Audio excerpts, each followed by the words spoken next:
చిలుకూరు బాలాజీ ఆలయ ప్రధాన అర్చకులు రంగరాజన్పై దాడి కలకలం రేపుతోంది. 20 మందికి పైగా వ్యక్తులు రంగరాజన్పై అటాక్ చేశారు. రంగరాజన్ అతని కొడుక్కి గాయాలయ్యాయి. రంగరాజన్పై దాడి కేసులో ప్రధాన నిందితుడు వీరరాఘవరెడ్డిని పోలీసులు అరెస్ట్ చేశారు. మిగతా నిందితుల కోసం వెతుకుతున్నారు పోలీసులు. తూర్పుగోదావరి జిల్లా అనపర్తి మండలం కొప్పవరం గ్రామానికి చెందిన కొవ్వూరి వీరరాఘవరెడ్డి రామరాజ్యం పేరుతో ప్రైవేటు సైన్యం నడిపిస్తున్నాడు. దేశంలో రామరాజ్యం ఏర్పాటు కావాలని ప్రచారం చేస్తూ ఉంటాడు. 2 తెలుగు రాష్ట్రాల్లో పలు ఆలయాలు తిరుగుతూ రామరాజ్య స్థాపనంటూ హంగామా చేస్తాడు.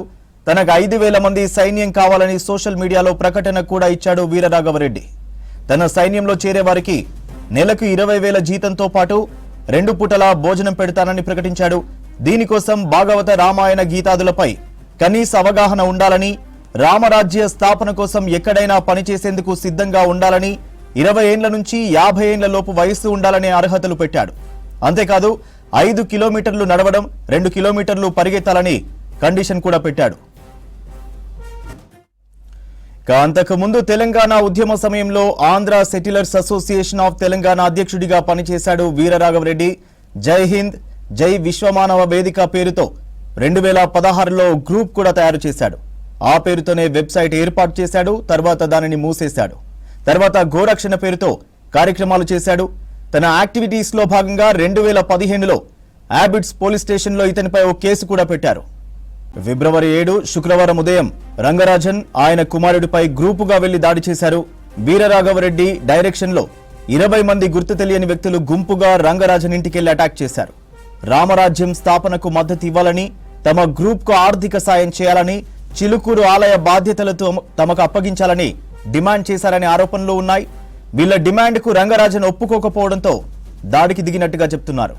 దాడిని అడ్డుకోబోయిన రంగరాజన్ కుమారుణ్ణి కూడా కొట్టారు. దాడి ఘటనపై రంగరాజన్ పోలీసులకు ఫిర్యాదు చేశారు. ప్రధాన నిందితుడు వీరరాఘవరెడ్డిని మోయినాబాద్ పోలీసులు అరెస్ట్ చేశారు. మిగతా వారి కోసం గాలిస్తున్నారు. చిలుకూరు బాలాజీ ఆలయ ప్రధాన అర్చకులు రంగరాజన్పై దాడి కలకలం రేపుతోంది. 20 మందికి పైగా వ్యక్తులు రంగరాజన్పై అటాక్ చేశారు. రంగరాజన్ అతని కొడుక్కి గాయాలయ్యాయి. రంగరాజన్పై దాడి కేసులో ప్రధాన నిందితుడు వీరరాఘవరెడ్డిని పోలీసులు అరెస్ట్ చేశారు. మిగతా నిందితుల కోసం వెతుకుతున్నారు పోలీసులు.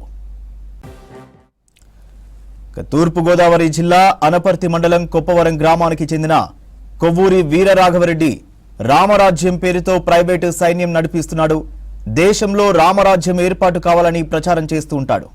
2 తెలుగు రాష్ట్రాల్లో పలు ఆలయాలు తిరుగుతూ రామరాజ్య స్థాపనంటూ హంగామా చేస్తాడు. తనకు 5,000 మంది సైన్యం కావాలని సోషల్ మీడియాలో ప్రకటన కూడా ఇచ్చాడు వీరరాఘవరెడ్డి.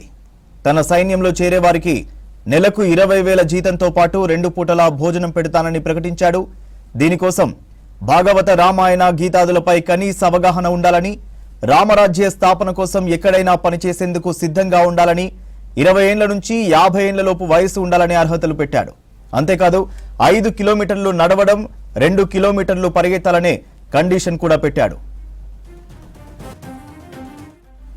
అంతకుముందు తెలంగాణ ఉద్యమ సమయంలో Andhra settlers association of Telangana అధ్యక్షుడిగా పనిచేశాడు వీరరాఘవరెడ్డి.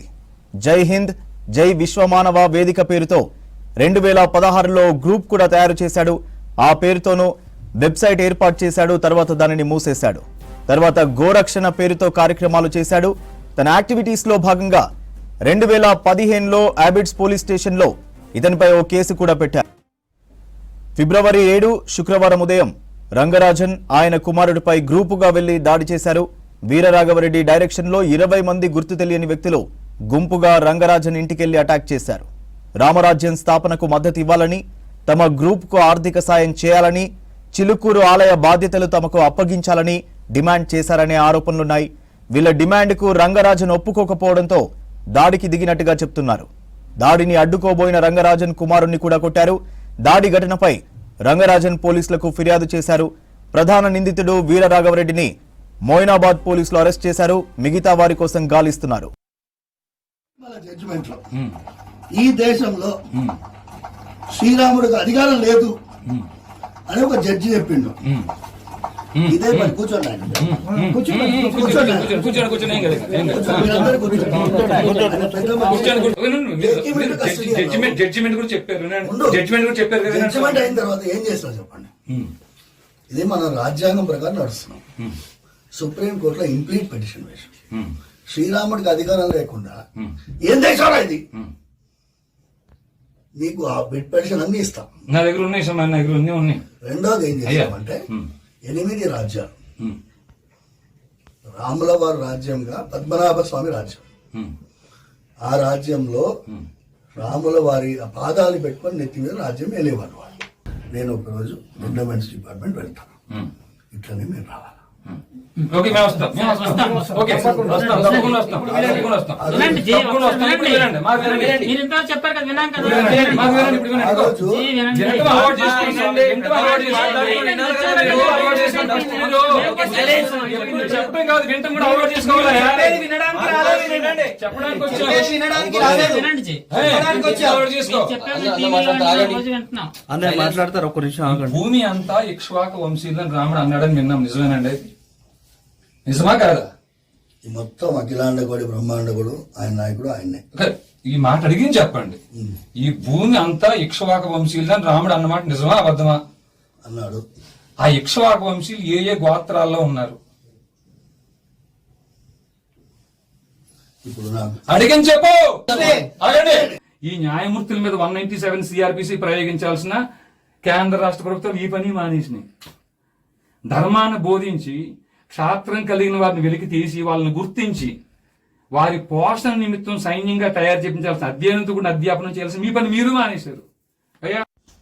అయినప్పటికీ మా ఇక్ష్వాక వంశీయుల సాంప్రదాయాన్ని అనుసరించి ఒక్క అవకాశం మీకు ఇస్తున్నాం. ఇది తప్పితే మేము రామ మహాత్మ వచ్చి చేయాల్సిన పని చేసుకెళ్ళిపోతారు. విన్నారు స్వామి, మీ పని మీరు.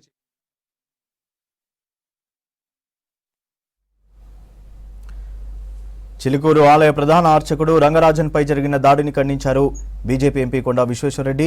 ఈ దాడి వెనుక ఆర్ఎస్ఎస్ ఉన్నట్లు కొన్ని పేపర్లు రాయడం, కొందరు మాట్లాడడాన్ని తప్పుబట్టారు. ధర్మం మీద, దేవాలయాల మీద, పూజారుల మీద జరిగే దాడులను అరికట్టడానికి ఆర్ఎస్ఎస్ మాత్రమే ముందుండి పోరాడుతుందన్నారు. ఈ ఘటనపై పోలీసులు విచారణ జరిపి చట్టపరమైన చర్యలు తీసుకోవాలని కోరారు కొండా విశ్వేశ్వరరెడ్డి.